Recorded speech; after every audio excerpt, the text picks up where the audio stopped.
بسم اللہ الرحمن الرحیم الحمدللہ رب العالمین والصلاة والسلام علی خاتم النبیین نبی محتشم صلی اللہ علیہ وسلم کے فیصلے جو سراسر حق پر مبنی ہیں اور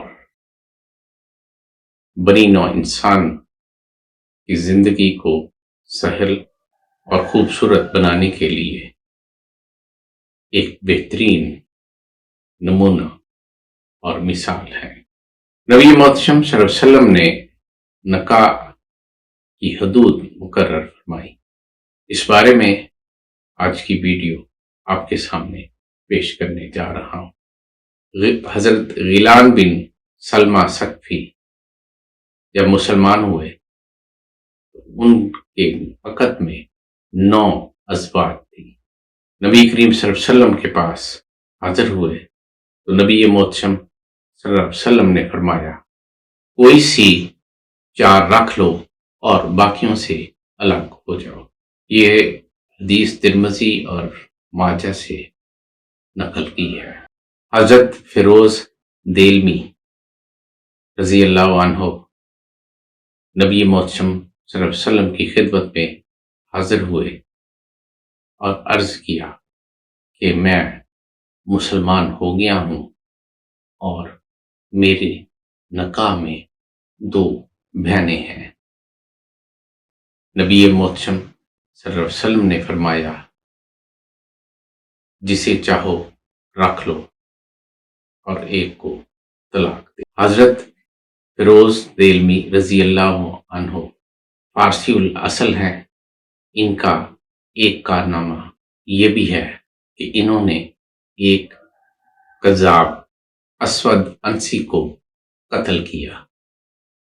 یہ روایت ابو داؤد اور طیالسی میں ہے کہ نبی محتشم صلی اللہ علیہ وسلم کے عہد ہمایوں میں ایک خاتون مسلمان ہو گئی اور اس نے ایک مسلمان سے نکاح کر لیا۔ نبی کریم صلی اللہ علیہ وسلم کی خدمت میں اس کا پہلا شوہر حاضر ہوا اور اس نے کہا کہ میں مسلمان ہو گیا ہوں اور میرے مسلمان ہونے کا اس خاتون کو علم بھی ہو گیا تھا۔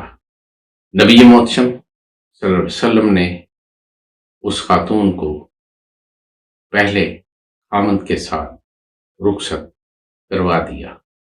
اس کا مطلب یہ ہے کہ نبی محتشم صلی اللہ علیہ وسلم نے اس شخص کے موقف کو سچ جانا۔ فقہا نے اس میں سے یہ نقطہ نکالا کہ اگر عدت گزرنے سے پہلے دونوں مسلمان ہو جائیں تو ان کا نکاح برقرار رہے گا، چاہے اس سے قبل وہ کسی اور دین کے پیروکار رہے ہوں۔ حضرت رفاع بن سموال رضی اللہ عنہ نے اپنی زوجہ تمیمہ بنت وہب کو عہد رسالت میں طلاق دے دی۔ اس خاتون نے حضرت عبد الرحمن بن زبیر رضی اللہ عنہ سے نکاح کر لیا۔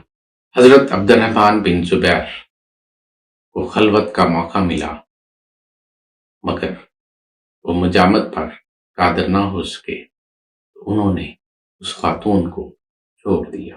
اس کے بعد اس خاتون سے ان کے پہلے شوہر نے رجوع کیا اور نکاح کرنا چاہا تو نبی محتشم صلی اللہ علیہ وسلم نے فرمایا وہ عورت تمہارے لیے حلال نہیں جب تک موجودہ شوہر سے مجامت نہ کر لے، اور اس عورت سے فرمایا کہ تم پہلے شوہر کے لیے اس وقت تک حلال نہیں ہو جب تک تم دونوں مجامت کے عمل سے نہ گزرو۔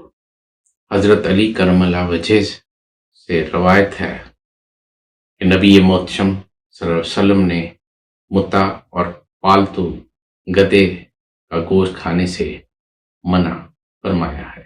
نبی کریم صلی اللہ علیہ وسلم نے فرمایا میں نے تمہیں ان عورتوں سے متع کی اجازت دی تھی مگر رب تعالیٰ نے متع کو قیامت تک حرام کر دیا ہے۔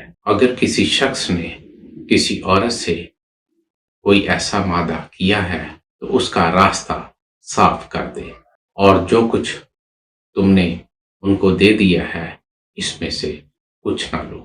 متع کی حرمت کے بارے میں احادیث کی تواریخ میں اختلاف ہے، مگر اس کے احکامات میں کوئی اختلاف نہیں۔ حضرت یزید بن الاسم رضی اللہ عنہ فرماتے ہیں کہ ان کی خالہ ام المومنین حضرت میمونہ رضی اللہ عنہا نے انہیں بتایا کہ جب نبی محتشم صلی اللہ علیہ وسلم نے ان کے ساتھ نکاح فرمایا تو وہ حالت احرام میں نہیں تھے۔ نبی محتشم صلی اللہ علیہ وسلم نے محرم اپنا اور دوسرے کا نکاح پڑھانے سے منع کیا ہے، یعنی جو شخص احرام میں ہوگا وہ نہ اپنا نکاح پڑھوا سکتا ہے نہ کسی اور کا نکاح پڑھ سکتا ہے۔ حضرت میمونہ رضی اللہ عنہ کے نکاح کے بارے میں 2 احادیث ہیں۔ راویوں میں اختلاف پایا جاتا ہے کہ جب نبی محتشم صلی اللہ علیہ وسلم نے حضرت میمونہ رضی اللہ عنہا سے نکاح کیا آپ احرام میں تھے۔ اس میں صرف حضرت ابن عباس کی ایک روایت ہے جس میں انہوں نے یہ فرمایا کہ آپ عمرے کے لیے روانہ ہونے لگے، آپ نے جانور کو قلادہ پہنایا۔ اس بنا پر انہوں نے یہ سمجھ لیا کہ نبی محتشم صلی اللہ علیہ وسلم نے احرام بھی باندھ لیا ہوگا۔ دیگر روایات میں مجھے یہ بات نہیں ملی کہ نبی کریم صلی اللہ علیہ وسلم نے جب نکاح فرمایا آپ حالت احرام میں تھے۔